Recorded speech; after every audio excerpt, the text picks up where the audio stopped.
Hello students, कैसे हो सारे। उम्मीद में करता हूँ सारे अच्छे हो। आज की क्लास अपनी रिकॉर्डेड रहेगी। इसके बाद सारी क्लासेस अपनी लाइव रहेंगी। ठीक है, काफी दिनों बाद मैं रिकॉर्डेड क्लास ले रहा हूँ, लेता नहीं हूँ मैं। बट थोड़ी सी चीजें हैं तो टाइम मतलब अपनी क्लास कंटिन्यू हो जाए। और वरना पहले ये क्लास मिस ही होती है ना, तो मैं रिकॉर्डेड दे रहा हूँ आपको। तो रिकॉर्डेड से काम चला लो, है ना। चीज तो वही दे रहा हूँ भाई। रिकॉर्डेड होगी तो क्या हुआ, पढ़ना तो है ही। चलिए आइए, अपन पढ़ रहे थे, चौहान वंश पढ़ रहे थे। और उसको अपन कंटिन्यू करते हैं और खत्म करते हैं इसको, है ना। चौहान वंश को क्या है, अभी खत्म करके जाएंगे थोड़ी देर में। चलिए, तो लास्ट लेक्चर में अपन ने क्या पढ़ा था, पृथ्वीराज चौहान के बारे में बात करी थी। और उसके बाद अपन ने बात करी थी कि जो उनके पृथ्वीराज चौहान के जो बेटे हैं वो रणथंभौर में चले जाएंगे और वहां पर जो है नई शाखा स्टार्ट करेंगे चौहान वंश की। आइए उसी को देख लेते हैं। मैंने कहा रणथंभौर के जो चौहान है, ठीक है, रणथंभौर के चौहान वंश का संस्थापक कौन है, गोविंदराज। कौन है, गोविंदराज। और गोविंदराज कौन है, मैंने कहा उन्हीं के बेटे पृथ्वीराज चौहान के। अच्छा, रणथंभौर के प्रारंभिक शासक कौन है, आपको पूछे। रणथंभौर जो आपके चौहान वंश है रणथंभौर का, वहां का जो संस्थापक है वो कौन है, तो याद रखना है गोविंद राज हो गए। ठीक है, कोई दिक्कत नहीं है। रणथंभौर में स्टार्टिंग में शासक कौन कौन बने उनके बारे में बात करनी है। तो वल्लभ देव बने, फिर प्रहलादन वीर बने, उसके बाद में वीर नारायण बने, फिर वाघ भट्ट, फिर जेत्र सिंह, जय सिम्हा, ये सारे क्या बने आपके, जो है स्टार्टिंग में प्रारंभिक शासक बने। जेत्र सिंह को ही जय सिम्हा कहते हैं। जेत्र सिंह को क्या कहते हैं, जय सिम्हा कहते हैं। कोई दिक्कत नहीं है भैया। मैंने कहा वल्लभ देव जो है 1226 में रणथंभौर का वह शासक जिसके समय दिल्ली दिल्ली सुल्तान इल्तुतमिश था, इल्तुतमिश ने आक्रमण किया। ठीक है, तो वल्लभ देव कौन है, वल्लभ देव वो शासक हैं जब 1226 में रणथंभौर का ये वह शासक है। कौन है, वल्लभ देव उस टाइम पर शासक थे जब किसने आक्रमण किया था, दिल्ली सुल्तान इल्तुतमिश ने क्या किया था, आक्रमण किया था उस टाइम पर। कौन थे, रणथंभौर में वल्लभ देव थे। ये याद रखनी है, क्वेश्चन पूछ लेगा आपसे कि इल्तुतमिश ने जब आक्रमण किया उस टाइम पर रणथंभौर में कौन सा चौहान शासक था, तो याद रखना वल्लभ देव। बढ़िया। वह शासक जिसने इल्तुतमिश का आक्रमण विफल किया। आपको पूछ लेगा कि वो शासक कौन सा था उस टाइम पर जब इल्तुतमिश ने आक्रमण किया और उसको विफल कर दिया, लेकिन इल्तुतमिश ने दिल्ली बुलवाकर धोखे से मरवा दिया। वो थे वीर नारायण। कौन था, वीर नारायण। तो वीर नारायण ने क्या है, ये वो शासक थे वीर नारायण जिन्होंने जो है इल्तुतमिश जो था उसके आक्रमण को विफल तो कर दिया, लेकिन फिर इल्तुतमिश ने इनको दिल्ली बुलाया धोखे से और वहां पर इनको मरवा दिया। ठीक है, वाघ भट्ट अगले कौन है, वाघ भट्ट। तो मैंने कहा रजिया सुल्तान के समकालीन शासक है, तो रजिया सुल्तान के समकालीन शासक कौन सा था, तो मैंने कहा वाघ भट्ट। पूछ लेगा रणथंभौर वंश का कौन सा शासक है रजिया सुल्तान के समय पर था, तो आपको याद रखना वाघ भट्ट। ठीक है, जेत्र सिंह या फिर जय सिम्हा नसीरुद्दीन महमूद के समय रणथंभौर का शासक है। तो पूछ लेगा नसीरुद्दीन महमूद के समय पर रणथंभौर का शासक कौन था, तो जय सिम्हा था या फिर जेत्र सिंह था। तो ये जो इंपॉर्टेंट पॉइंट्स है जो अपने मैदान में, वल्लभ देव के बारे में क्या रखना है तुम्हें कि 1226 में जब रणथंभौर पर रणथंभौर पर जब आक्रमण किया इल्तुतमिश ने, तब शासक कौन था, तो मैंने कहा वल्लभ देव। वीर नारायण वो शासक जिसने इल्तुतमिश का जो आक्रमण उसको विफल कर दिया, लेकिन बाद में धोखे से बुलाकर उनको दिल्ली में मरवा दिया गया। फिर बात करिए अपन ने वाघ भट्ट की, तो रजिया सुल्तान के समकालीन शासक थे वाघ भट्ट। जयसीमा नसीरुद्दीन महमूद के समय पर रणथंभौर के शासक थे। बढ़िया।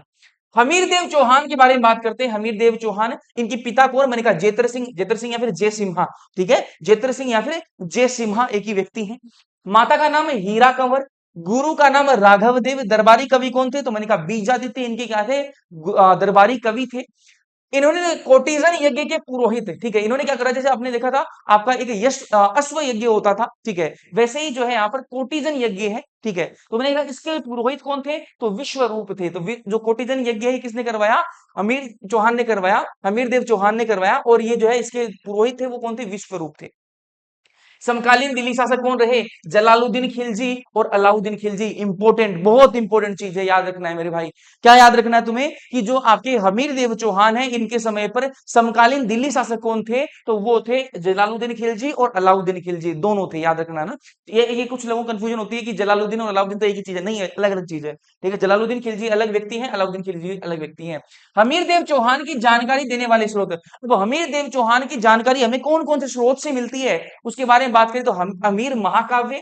ये जो हमीर महाकाव्य किसने लिखा, तो मैंने कहा नयन चंद्र सूरी ने लिखा। किसने लिखा, नयन चंद्र सूरी ने लिखा। तो हमें हमीर देव चौहान की जानकारी कहां कहां से प्राप्त होती है, तो हमीर महाकाव्य से। ये नयन चंद्र सूरी ने लिखा। हमीर रासो ये जोधराज ने लिखा। उसके अलावा हमीर बंधन अमृत कैलाश ने लिखा। हमीर हठ या और सुरजन चरित्र ये चंद्रशेखर ने लिखा। और हमीरायण ये भांडा भांड भांडु व्यास ने लिखा, भांडवु व्यास ने लिखा, ठीक है, भांडवु व्यास, ठीक है। हाँ, मैंने कहा यहाँ पर देखिए ध्यान से, इन सब में हमीर हमीर आ रहा है, हमीर हमीर आ रहा है, हमीर हमीर, बस एक ये सुरजन चरित्र है, इसमें हमीर नहीं आ रहा है, बाकी सब में हमीर आ रहा है। तो याद रखना तो कोई टाइपिकल टिपिकल नहीं है, हार्ड नहीं याद रखना। वापस एक बार बात कर लेंगे अपन। हमीर देव चौहान की जानकारी देने वाले स्रोत कौन से है? हमीर महाकाव्य, हमीर रासो, ठीक है, हमीर बंधन, हमीर हठ, उसके अलावा सुरजन चरित्र और उस हमीर रायण, ठीक है, हमीर रायण। अब यहाँ पर बात करें हमीर जो महाकाव्य किसने लिखा? नयन चंद्र सूरी ने लिखा। हमीर रासो किसने लिखा? तो जोधराज ने लिखा। वही मैं बात करूं हमीर बंधन की, तो वो किसने लिखा? अमृत कैलाश ने लिखा। वही मैं बात करूं हमीर हठ की, तो वो किसने लिखा? वो हमीर हठ और सुरजन चरित्र ये किसने लिखे? तो मैंने कहा चंद्रशेखर ने लिखे। और हमीर रायण किसने लिखा? तो भांडव व्यास ने लिखा। बढ़िया, आइए आगे बढ़ते हैं। हमीर देव व जलालुद्दीन खिलजी के मध्य संघर्ष हुआ। अब हमीर देव और जलालुद्दीन खिलजी, भाई हमीर देव के टाइम पर कौन से शासक थे दिल्ली के अंदर? एक तो जलालुद्दीन खिलजी और एक था कौन है? अलाउद्दीन खिलजी। तो पहले जलालुद्दीन खिलजी के साथ में इनका संघर्ष चला, युद्ध हुआ। अब यहाँ पर ध्यान में रखिएगा, यहाँ पर आपको ध्यान में क्या रखना है कि यहाँ पर दो दुर्ग हैं, एक रणथंबोर का दुर्ग है, एक क्या है आपका? रणथंबोर का दुर्ग है ना, रणथंबोर का, रणथंबोर दुर्ग है, ठीक है। ये क्या है? पहाड़ी पर रणथंबोर दुर्ग कहां पर है? मैंने कहा ये पहाड़ी पर बना हुआ है। इससे पहले कौन सा एक झाइन दुर्ग है? कौन सा है? झाइन दुर्ग है, झाइन दुर्ग है। अच्छा, तो मैंने कहा अगर किसी को रणथंबोर दुर्ग पे आक्रमण करना है तो पहले किस पे आक्रमण करना पड़ेगा? झाइन दुर्ग पे आक्रमण करना पड़ेगा। वो बात आती है ना कि इसको मारने से पहले मेरी लाश पे से गुजरना पड़ेगा, वैसा सिस्टम है यहाँ पर। अगर किसी को रणथंबोर दुर्ग पे आक्रमण करना है तो झाइन दुर्ग पे क्या करना पड़ेगा? आक्रमण करना पड़ेगा। तो इसको अपन इस भाषा में भी कह सकते हैं कि रणथंबोर दुर्ग की चाबी कौन सी है? आपकी झाइन दुर्ग को क्या है? रणथंबोर दुर्ग की चाबी है। आइए समझ लेते हैं। तो मैंने कहा जलालुद्दीन खिलजी और क्या है हमीर देव के बीच में क्या चला? संघर्ष चला। आइए बात कर लेते हैं। तो झाइन दुर्ग पर आक्रमण किया। भाई रणथंबोर दुर्ग पे पहुंचने के लिए झाइन दुर्ग पर आक्रमण करना पड़ेगा। तो मैंने कहा पहले झाइन दुर्ग पर आक्रमण हुआ। 1290 में झाइन दुर्ग पर आक्रमण किया। किसने? जलालुद्दीन खिलजी ने। हमीर का सेनापति गुरुदास सैनी इसमें मारा गया। अब हमीर का जो सेनापति था, हमीर तो यहां पर है रणथंबोर दुर्ग के अंदर। जो झाइन दुर्ग है यहां पर जो सेनापति कौन थे हमीर के? तो मैंने कहा वो थे गुरुदास सैनी थे। ये इसमें मारे गए इस आक्रमण के अंदर। रणथंबोर दुर्ग पर आक्रमण किया लेकिन जीत नहीं सका। रणथंबोर दुर्ग पर भी आक्रमण तो हुआ, भाई झाइन दुर्ग जीत लिया, तो अब किस पे आक्रमण करेगा? रणथंबोर दुर्ग पर आक्रमण करेगा। तो रणथंबोर दुर्ग पर आक्रमण तो हुआ लेकिन वो जीत नहीं पाया उस चीज को, है ना। ऐसे फिर उसने कहा अब जब नहीं जीत पाया तो वही बात है भाई, अगर किसी को वो अंगूर नहीं मिले तो बोले अंगूर खट्टे हैं, ठीक है। किसी को कोई चीज नहीं मिलती तो ऐसे 70 देखी है मैंने, ठीक है। कोई लड़की किसी लड़के को मिले, ओह 70 आमी तरह जाएगी, ठीक है। और कोई लड़का किसी को यहाँ मिले, ओह बहुत एटीट्यूड है, देखा अपने ही तरह जाएगा, है ना। तो यहाँ पर क्या है, मैंने कहा जब जलालुद्दीन जो खिलजी है, जलालुद्दीन खिलजी जो है, जब इसको जो रणथंबोर दुर्ग इसको जीत नहीं पाता है तो होता क्या है, वो कहता है कि ऐसे दुर्गों को मैं मुसलमानों के एक बाल के बराबर भी नहीं समझता। जब वो भाई कोशिश तो करी अगले ने, कोशिश तो कर ली, लेकिन जब फिर भी जीत नहीं पाया तो क्या कहता है भाई, अंगूर खट्टे हैं, ठीक है, अंगूर नहीं मिल रहे। तो मैंने कहा क्या कहता है कि ऐसे 10 दुर्गों को मैं मुसलमान के एक बाल के बराबर भी नहीं समझता। कौन कहता है? ये जलालुद्दीन खिलजी कहता है। चलिए, हमीर देव व अलाउद्दीन खिलजी के मध्य संघर्ष हुआ। उसके बाद में भाई दोनों दिल्ली के शासक थे, पहले जलालुद्दीन उसके टाइम पर था, हमीर देव चौहान के टाइम पर ही, और फिर अलाउद्दीन खिलजी। तो मैंने कहा रणथंबोर पर आक्रमण करता है, ठीक है।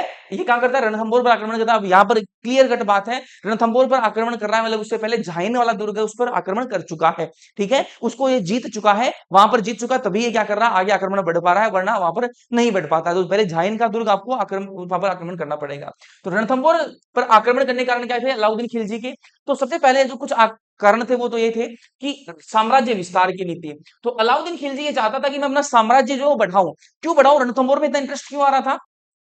रणथंबोर में इंटरेस्ट इसलिए आ रहा था कि कई जो आपकी जो व्यापारिक जो आपके दृष्टि से क्या है वो क्या करना चाहता था, रणथंबोर को क्या करना, विस्तार करना चाहता था। अच्छा, साम्राज्य विस्तार की नीति थी इनकी। एक तो रणथंबोर दुर्ग व्यापारिक मार्ग में मध्य स्थित था। जो व्यापारिक मार्ग है उसमें क्या है, बीच में पड़ता था रणथंबोर। तो वहां पर जो इसलिए वो अपना शासन लगाना चाहता, शासन बनाना चाहता था अलाउद्दीन खिलजी। अच्छा, इसके अलावा एक और बात है, इसके अलावा एक और बात है, ये तो होगी नॉर्मल बात है, साम्राज्य विस्तार की नीति, ये सारी बातें तो होगी नॉर्मल। मेन बात है यहाँ पर कि जो अलाउद्दीन खिलजी हैं, अलाउद्दीन खिलजी जो है, इनकी क्या थी? एक प्रेमिका थी। इनकी क्या थी, एक प्रेमिका, ठीक है। और जो प्रेमिका थी, जो इनकी क्या थी, प्रेमिका। अच्छा, तो अलाउद्दीन खिलजी की जो प्रेमिका थी ये उससे बहुत प्रेम करते थे, है ना, मतलब बेशुमार। अच्छा, प्रेमिका तो थी, लेकिन वो प्रेमिका सिर्फ इनसे प्रेम नहीं करती थी, वो और किन से प्रेम करती थी, अलाउद्दीन खिलजी का ही सेनापति था, नाम था उसका मोहम्मद शाह, ठीक है। तो मोहम्मद शाह जो है, ये मोहम्मद शाह और इनकी जो प्रेमिका थी चिमना नाम था उसका, ठीक है। दोनों आपस में प्रेम करते थे। ये बात अलाउद्दीन खिलजी को जो है पता नहीं लगती है, क्योंकि अलाउद्दीन खिलजी भी इससे प्यार करते हैं और ये भी, ये दोनों आपस में प्यार करते ही हैं। अच्छा, तो होता क्या है यहाँ पर, ये मोहम्मद शाह कहता है इसको, चिमना को कहता है, ठीक है, चिमना ही नाम था, ठीक है। तो किसको कहता है कि अपन भाग तो जाएंगे, लेकिन अलाउद्दीन खिलजी तो पूरे देश का राजा है भाई, ठीक है। दिल्ली का सम्राट होने का मतलब पूरे देश का राजा है, ठीक है। कहीं पर कहीं भी चले जाएंगे ऊपर को ढूंढ के मार तो दे ही गाई, ठीक है। तो यहाँ पर जो है, यहाँ पर जो है फिर भी बोला कि ठीक है अपन देखते हैं, ठीक है, साथ में रहेंगे, साथ में जिएंगे, साथ में मरेंगे। तो मोहम्मद शाह इनकी प्रेमिका को लेके भग जाता है और कहाँ जाता है शरण लेने के लिए, रणथंबोर चला जाता है। रणथंबोर वाले जो राजा है अमीर देव चौहान, इनकी एक खासियत बात थी कि कोई भी आ जाए शरण लेने के लिए, शरण के लिए मना नहीं करते थे, फिर उसके लिए क्या है, जान भी न्यौछावर कर देते थे। तो शरण लेने के लिए आए ये मोहम्मद शाह, और इनके साथ में और भी आए सेनापति केहबरू, बर्क है ना, इल्चक, ये सारे क्या है, यहाँ पर इनके सेनापति थे, अलाउद्दीन खिलजी के ही थे ये वहां पर शरण लेने के लिए आए, और फिर जो है शरण दी, हमीर देव ने शरण दे दी इनको। ये बात अलाउद्दीन खिलजी को पता लगती है, तो उनको बुरा लगता है कि यार अपनी प्रेमिका को लेके बगैर रणथंबोर में जाके छुपा हुआ है। तो अलाउद्दीन खिलजी लेटर भिजवाते हैं किसके पास में, हमीर देव चौहान की, भाई ऐसे ऐसे मेरे सेनापति आए हैं, उनको भिजवा दो, मारूंगा उनको ना। तो हमीर देव चौहान कहते हैं ये मेरे शरणार्थी है, इन्होंने मेरे यहाँ शरण ली है, और मैं ऐसा राजा हूं, कोई मेरे यहाँ शरण लेगा तो फिर मैं उसकी उसकी जान के लिए चाहे मुझे अपनी जान गंवानी पड़े, मैं उसकी जान नहीं जाने दूंगा। अच्छा, तो अलाउद्दीन खिलजी ने को जो लेटर भेजा उसको बोला कि ठीक है, हम नहीं दे रहे आपको, शरणार्थी हमारे, हमें आए रखेंगे। अलाउद्दीन खिलजी ने कहा कि ठीक है, आक्रमण के लिए तैयार रहिए, युद्ध के लिए तैयार रहिए। वह हमीर देव चौहान बोला कोई युद्ध से डरते थोड़ी हैं, आ जाओ लेके सेना अपनी। तो यहाँ पर जो है हमीर देव चौहान और आपके अलाउद्दीन खिलजी के बीच में जो युद्ध हुआ उसका कारण ये रहे, ठीक है, हमीर देव द्वारा अलाउद्दीन के भगोड़े सेनापतियों को शरण देना, ये कारण रहा युद्ध का, ठीक है। क्यों दी वो, बागी क्यों शरण क्यों ली थी वो देख लो। अलाउद्दीन के भगोड़े सेनापति कौन कौन से थे, तो मोहम्मद शाह, केहबरू, बर्क, इल्चक, और ये सारे क्या थे, इनके भगोड़े सेनापति थे, ठीक है। रणथंबोर पर पहला आक्रमण किया, ठीक है, किसने किया, अलाउद्दीन खिलजी ने। तो मैंने कहा 1299 में पहला आक्रमण हुआ रणथंबोर पर, 1299 में पहला आक्रमण हुआ। अलाउद्दीन के सेनापति उल्लुग खां, अल्लप खां व नुसरत खां। अलाउद्दीन के सेनापति कौन थे, तो मैंने कहा उल्लुग खां, अल्लप खां और नुसरत खां। और हमीर के सेनापति कौन थे, भीम सिंह, धर्म सिंह। अब इसके अंदर होता क्या है, होता यह है कि जब आक्रमण होता है, पहला आक्रमण होता है, तो उस टाइम पर अपर हैंड किसका होता है, अपर हैंड रणथंबोर वालों का ही होता है, ठीक है। लेकिन होता क्या है यहाँ पर, जो भीम सिंह और धर्म सिंह जो है, ये इनके सेनापति, ये बढ़िया लड़ रहे होते हैं। तो जब सिचुएशन कंट्रोल में आ जाती है, सिचुएशन कंट्रोल में आ जाती है, तो भीम सिंह कहता है धर्म सिंह को कि तू चल, मैं आ रहा हूं, उनको खदेड़ के सबको आता हूं मैं। जब धर्म सिंह जो है इसको भेज दिया जाता है, ये महल में आता है, ये तो दुर्ग में आ जाता है, किले में आ जाता है राजा जी के पास में, और जो भीम सिंह है ये अकेला पड़ जाता है उसके बाद में, और इनकी मृत्यु हो जाती है। जैसे ही धर्म सिंह वहां पहुंचता है राजा जी के पास में, तभी क्या है, सूचना मिल जाती है कि भीम सिंह जो वो शहीद हो चुके हैं। तो धर्म सिंह, ये बात बुरी लगती है किसको, राजा को बुरी लगती है कि तू धर्म सिंह भीम सिंह को अकेला छोड़ के क्यों आ गया। अब ये बात राजा को बुरी लगती है, तो वो पनिशमेंट देते हैं किसको, धर्म सिंह को। पनिशमेंट में क्या देते हैं कि इनकी दोनों आंखें फोड़ देते हैं, इनकी दोनों आंखें जो है फोड़ देते हैं। अब दोनों आंखें फूट जाए किसी इंसान की, मतलब वो इंसान तो कुछ करने लायक बचा ही नहीं भाई, ठीक है, उसकी तो आंखें ही चली गई, ठीक है, जिंदगी भर के लिए। तो धर्म सिंह को ये बात बुरी लग जाती है कि यार मैं कोई अपने मर्जी से नहीं आया, उसने मेरे को कहा कि सिचुएशन अंडर कंट्रोल है, आप जा सकते हो, तो मैं तभी आया हुआ है। तो मैं ऐसे कोई जानबूझ के थोड़ी मरवाना चाहता था, मेरी आंखें फोड़ दी, मेरा जीवन खराब कर दिया। तो ये बात कहीं ना कहीं धर्म सिंह को बुरी लग जाती है। तो आपके हमीर देव चौहान जो है वो फिर सेनापति दूसरे रखते हैं, इन्हीं के भाई को रखते हैं, फिर वो ज्यादा शूट नहीं करते, ठीक है, तो फिर उनको निकाले जाते, नए सेनापति रखते हैं। फिर धर्म सिंह कहते हैं कि एक बार मेरे को चांस दो, और चांस दो, मैं करूंगा। लेकिन इनके मन में आ चुका था कि मैं बदला लूंगा, मैं बदला लूंगा, मेरी आंखें फोड़ी है इन्होंने, ये। तो फिर रणथंबोर का दूसरा आक्रमण होता है, पहले आक्रमण में नाकाम रहे अलाउद्दीन खिलजी, दूसरा आक्रमण होता है 1301 के अंदर होता है। हमीर के सेनापति कौन थे, तो रणमल थे, रतिपाल थे, मोहम्मद शाह थे, गरबरुक थे, वेचर थे, टीचर थे, और केहबरू। अब केहबरू और मोहम्मद शाह कहां से आए हैं, ये तो अलाउद्दीन खिलजी वाले ही हैं, ठीक है।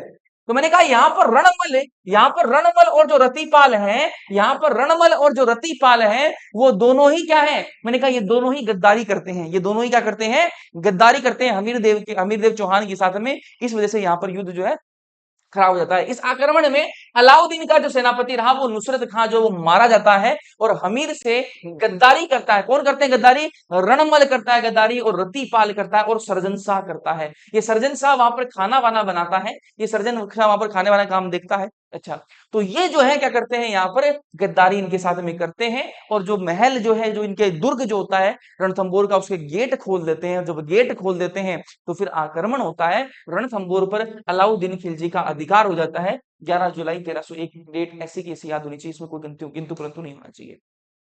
तो रणथंबोर पर अलाउद्दीन खिलजी का अधिकार हो जाता है कब? 11 जुलाई 1301 में, इन गद्दारों के कारण।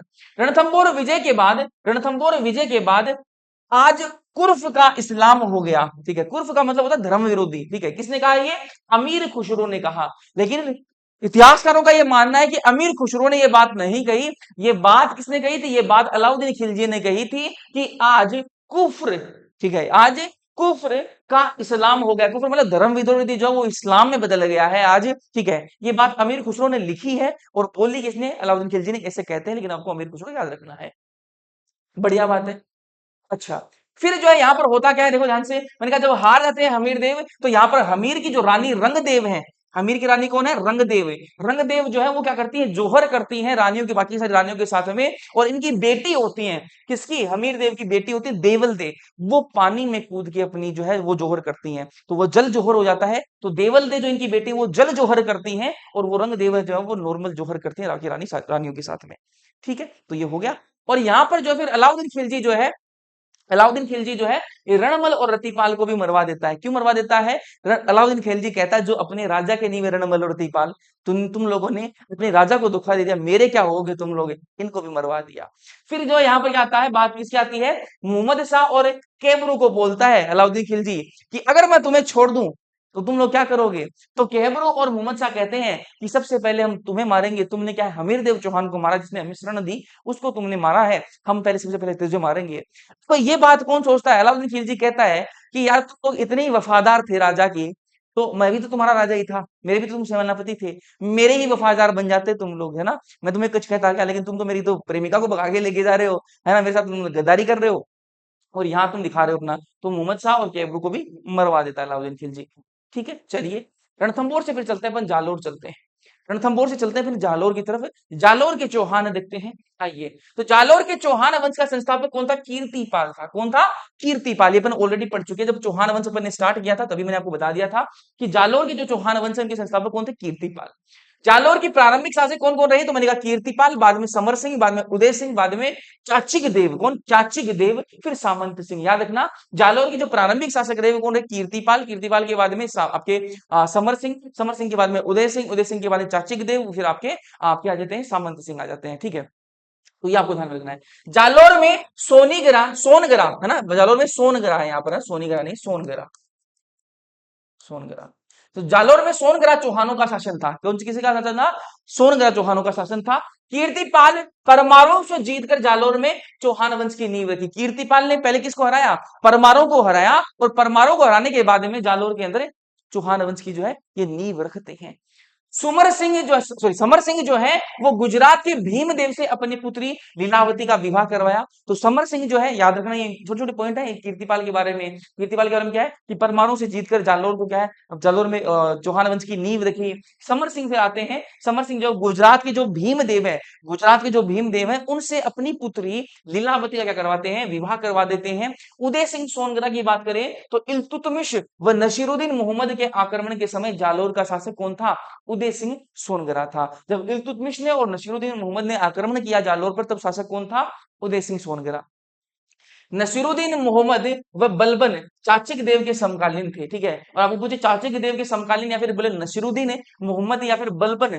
ठीक है, तो आपके नसीरुद्दीन मोहम्मद और बलबन जो है इनके समय कौन सा आपका जालोर का चौहान वंश का शासक था? तो याद रखना चाचिक देव था। कौन था? चाचिक देव। सामंत सिंह के समय दिल्ली सुल्तान बलबन व जलालुद्दीन खिलजी था। आपको पूछे जी जलालुद्दीन खिलजी और बलबन के समय पर जो आपका जालोर में कौन सा चौहान वंश का शासक था, तो याद रखना सामंत सिंह था। ठीक है, तो ये इंपोर्टेंट पॉइंट है, तुम्हें याद रखने हैं। फिर बात करेंगे अपन कानड़ देव चौहान के बारे में बात करते हैं। कानड़ देव चौहान के बारे में बात करते हैं। तो जालोर का सबसे शक्तिशाली शासक कौन था? कानड़ देव चौहान ही था। 1305 में ये शासक बनते हैं और शासक बनते ही युद्ध आक्रमण स्टार्ट कर देते हैं। कानड़ देव चौहान जो है वो 1305 में शासक बनते हैं, जालोर का सबसे शक्तिशाली शासक है। और 1305 में बनते ही क्या है, इन्होंने आक्रमण करना स्टार्ट कर दिए, लड़ाई युद्ध करना स्टार्ट कर दिए। समकालीन दिल्ली शासक कौन था? अलाउद्दीन खिलजी। उस टाइम पर दिल्ली में शासक कौन था? अलाउद्दीन खिलजी। अलाउद्दीन व कानड़ देव के मध्य संघर्ष की जानकारी यहाँ पर अपन को मिलती है। और वो ग्रंथ कौन सा है जिनसे जानकारी मिलती है? तो जानकारी देने वाले ग्रंथ कानड़ देव प्रबंध, वीरम देव सोनग्रारी वात, ठीक है, तारिक ए फरिश्ता, अमीर खुसरो व बरनी की रचनाएं जो है ये अपन को क्या देती है? सूचना देती है। किसके बारे में इंफॉर्मेशन देती है? कि समकालीन दिल्ली शासक कौन था? अलाउद्दीन खिलजी। अलाउद्दीन खिलजी और कानड़ देव के बीच में संघर्ष हुआ, युद्ध हुआ। ये बातें अपन को कहां से पता लगती हैं? इन ग्रंथों से ये बातें जो हमें पता लगती हैं। अच्छा, अलाउद्दीन के पहले आक्रमण के समय सेनापति ऐन उल मुल्क मुल्तानी था। कौन था? ऐन उल मुल्क मुल्तानी था। ठीक है, तो अलाउद्दीन के पहले आक्रमण के समय सेनापति ऐन उल मुल्क मुल्तानी जो है इनका सेनापति था। कानड़ देव और मुल्तानी के बीच संधि हुई। और पहले आक्रमण के अंदर पहला जो आक्रमण होता है अलाउद्दीन खिलजी की तरफ से, ये मुल्तानी आते हैं और मुल्तानी और जो कानड़ देव है इनके बीच में क्या जाती है? संधि हो जाती है कि लड़ाई लड़ाई बंद करो, ठीक है, और अपना राजी हो। अच्छा, अलाउद्दीन खिलजी ने फिर दूसरा आक्रमण किया। तेरे कब हुआ? पहला आक्रमण 1305 में हुआ। पहला कब हुआ?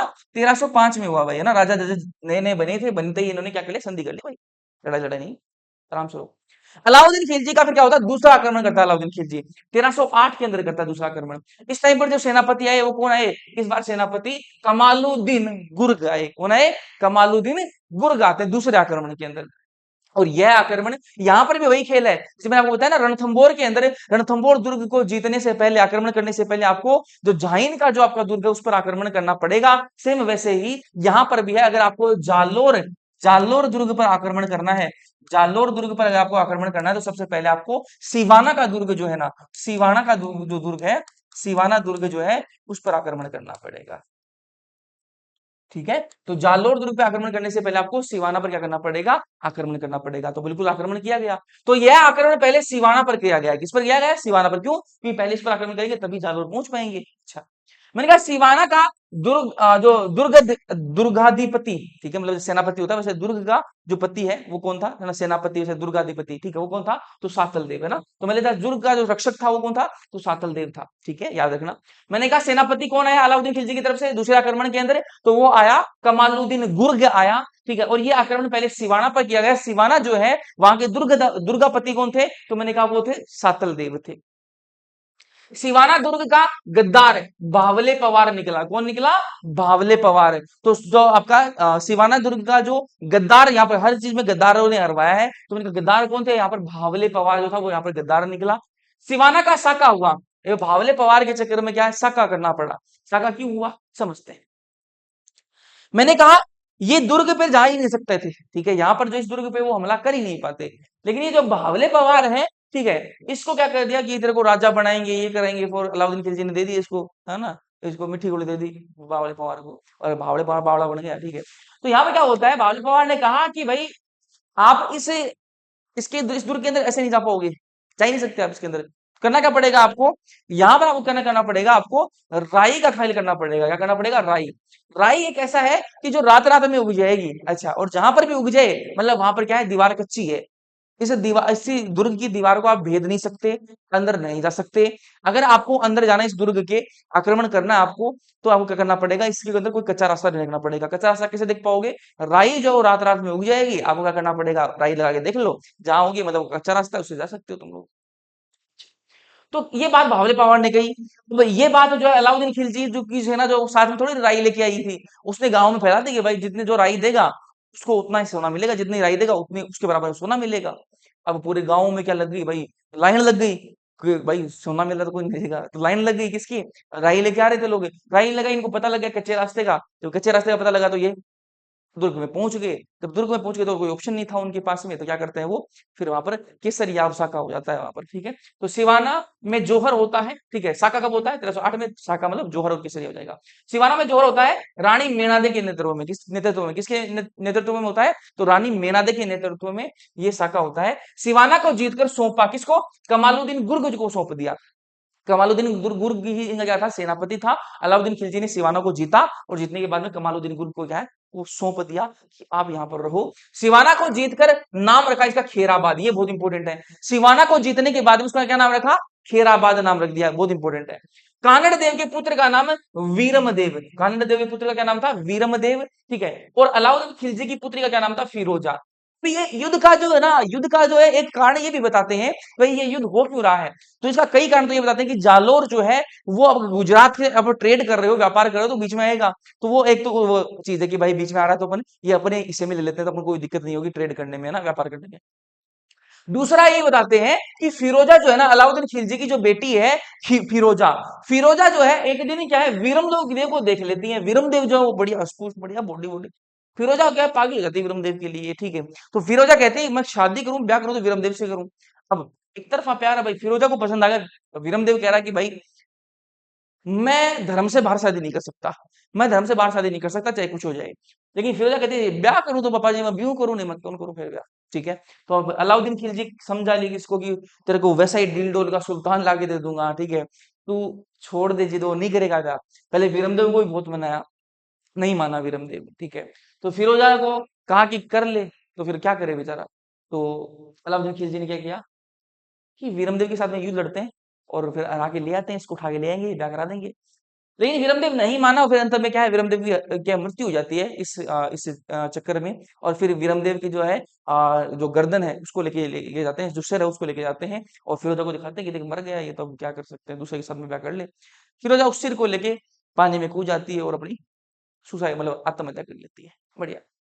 आइए, जालोर दुर्ग पर आक्रमण होता है, यहाँ पर 1311 के अंदर आक्रमण होता है। जालोर दुर्ग का भी गद्दार निकलता है, कौन, बीका धैया। कौन निकलता है, बीका धैया, ठीक है। तो इसके विकट यही कारण क्या है, यहाँ पर जो है वो जालोर का दुर्ग जो है वो चला जाता है, ठीक है। जालोर दुर्ग का शाखा होता है 1311 में।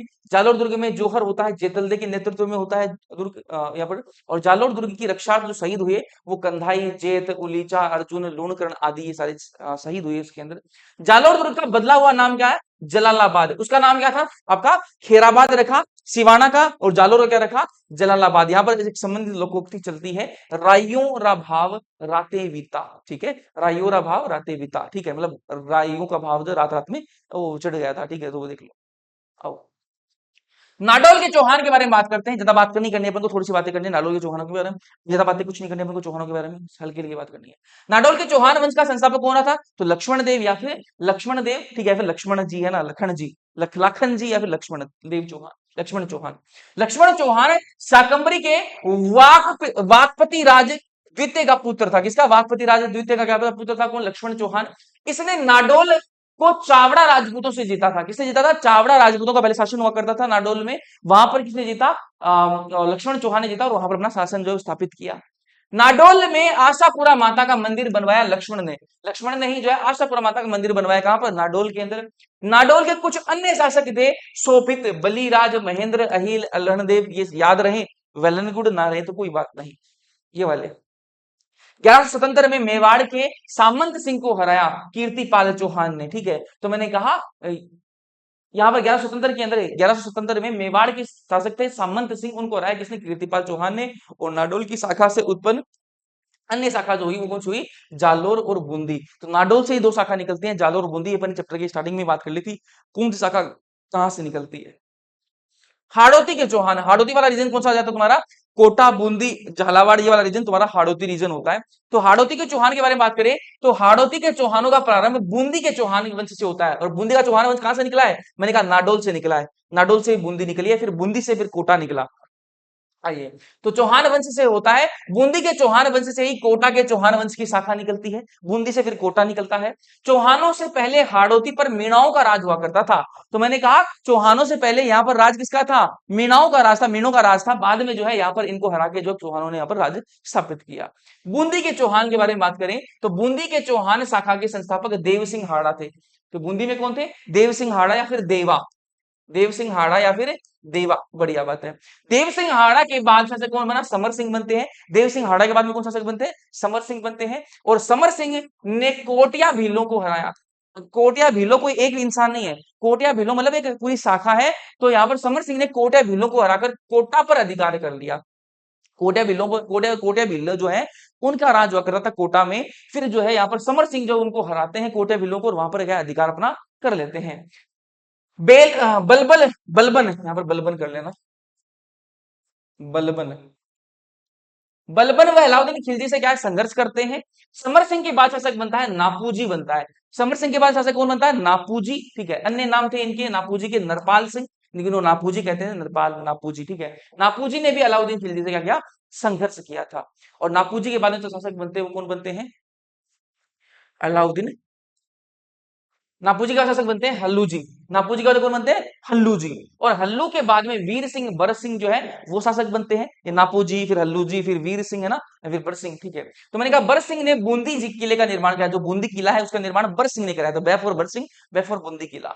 राणा सांगा की पत्नी जो हाड़ी रानी थी, किस हाड़ा शासक की पुत्री थी? तो मैंने कहा नर्मद की पुत्री थी। किसकी? नर्मद। मुगल बादशाह अकबर के समय हाड़ा शासक कौन थे? तो राव सुरजन हाड़ा थे। तो मुगल बादशाह अकबर के समय पूछ लेगा, अकबर के समय पर हाड़ा शासक कौन थे? तो याद रखना, हाड़ा शासक मतलब हाड़ौती रीजन के साथ शासक है ना। तो राव सुरजन हाड़ा थे। सुरजन हाड़ा के समय बूंदी मेवाड़ के प्रभाव से मुक्त हुआ। सुरजन हाड़ा के समय ही बूंदी जो है वो मेवाड़ के प्रभाव से क्या हो गया? मुक्त हो गया था। चलिए बढ़िया बात है। सुरजन हाड़ा वो अकबर, ये इंपॉर्टेंट पॉइंट्स तो तुम्हें ध्यान रखने, ज्यादा माथापच्ची नहीं करनी है। सुरजन हाड़ा 1569 में अकबर की अधीनता में आता है, ठीक है। 1569 में क्या है? अकबर की अधीनता स्वीकार कर लेते हैं। अकबर द्वारा राव राजा की उपाधि इनको मिलती है। जब अधीनता स्वीकार कर लेते हैं तो अकबर इनको राव राजा की उपाधि देता है। किसको? हाड़ा को, सुरजन हाड़ा को।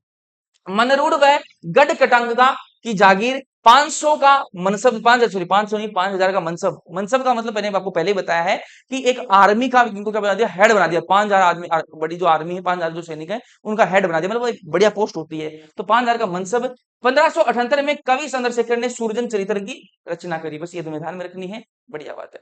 सूरजन हाड़ा की मृत्यु के बाद शासक बना राव भोज, ठीक है। तो सूरजन हाड़ा की मृत्यु होने के बाद में जो शासक बनता है वो कौन बनता है? राव भोज बनता है। राव रतन सिंह जो है वो चित्रकला प्रेमी शासक बनता है इनके बाद में। राव रतन सिंह चित्रकला प्रेमी शासक, ठीक है।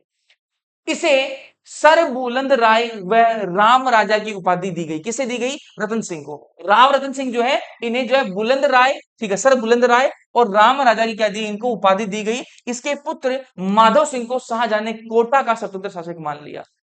वो कोटा में इनसे पहले शासक बन चुके थे। किसे? माधव सिंह से पहले शासक बन चुके थे। लेकिन शाहजहां जो है ना, शाहजहां जो है उनकी अच्छी खासी दोस्ती हुआ करती थी माधव सिंह के साथ। तो माधव सिंह को क्या है माना? माधव सिंह को क्या माना कि वो ही क्या है? स्वतंत्र क्या है? राजा है ना। माधव सिंह नहीं क्या है? स्वतंत्र संस्थापक कौन है? माधव सिंह को माना गया स्वतंत्र राजा, इनको माना गया।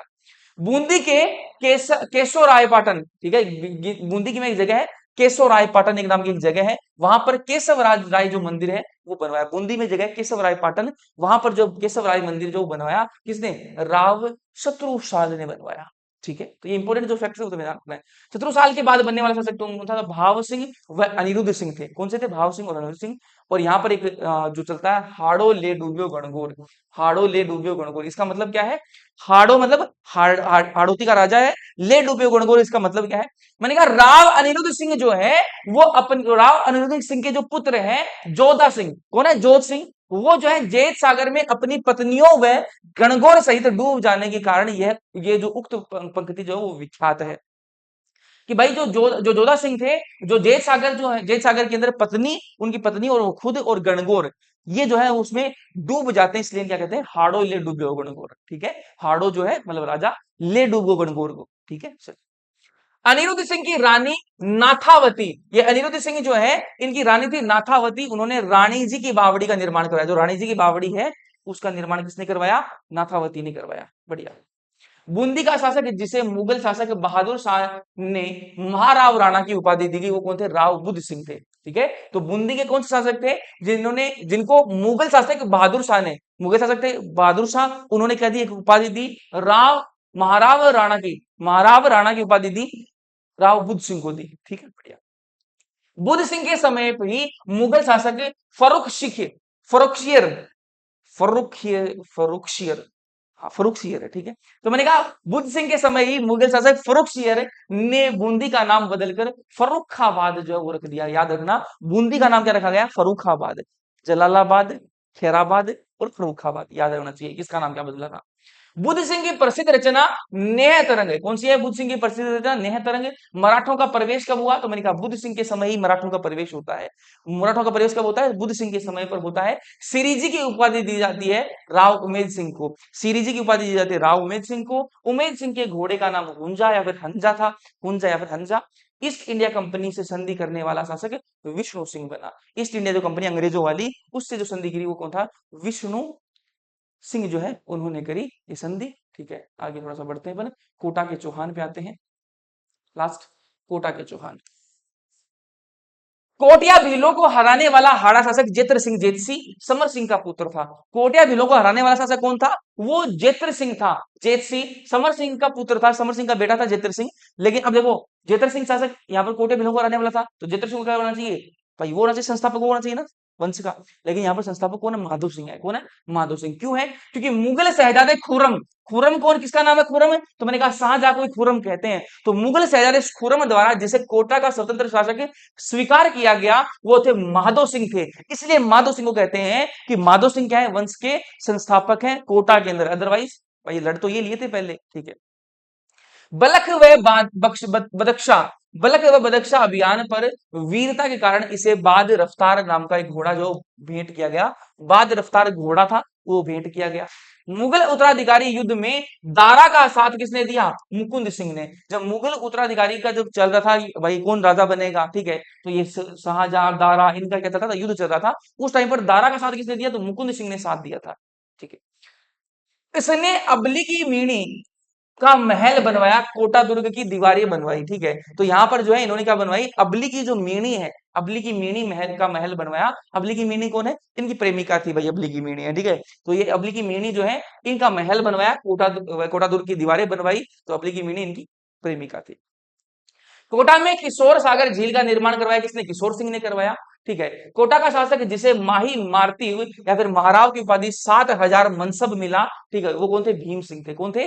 भीम सिंह। बंटवाड़ा का युद्ध 1761 में। ठीक है, शत्रुशाल हाड़ा झाला जालिम सिंह व माधव सिंह जयपुर के मध्य जो है ये युद्ध होता है, बंटवाड़ा का युद्ध। ठीक है, और 1837 में कोटा में 17 प्रगने, ठीक है, 17 प्रगने मतलब क्षेत्र होता है ना, 17 प्रगने। तो 17 अलग अलग क्षेत्र जो है उनको अलग कर नया राज्य बनाया गया। झालावाड़ राज्य का फॉर्मेशन हुआ। कब हुआ? 1837 के अंदर झालावाड़ बना। और राज्य बोल रहा हूँ, हाँ वैसे राज्य सही है। ठीक है, वैसे सही है राज्य। ठीक है, राम सिंह द्वितीय के समय जो है ये होता है। कब हुआ? राम सिंह द्वितीय, झालावाड़ बन गया, कोटा हो गया, बूंदी हो गया, डन। चैप्टर आपका खत्म। चौहान वंश अपन ने पढ़ लिया। इसमें ज्यादा इंफॉर्मेशन आपको जितनी इंफॉर्मेशन दे रखी है बस इतनी ध्यान रखनी है, इसके अलावा कुछ याद नहीं रखना है। बढ़िया। तो यहाँ पर अपने प्रमुख राजवंश खत्म हो गए हैं। मुगल राजपूत संबंध भी अपन ने इसमें निपटा दिए हैं। अब अपन को करना क्या है? कल अपन बात करेंगे 1857 की क्रांति। ठीक है, मिलते हैं पर अगले लेक्चर्स के अंदर। कमेंट सेक्शन में कमेंट कर दीजिएगा, लाइक कर दीजिएगा, अपने दोस्तों में शेयर कर देना। बाकी मिलते हैं पर अगले लेक्चर्स में, तब तक के लिए पढ़ते रहना। मस्त रहना।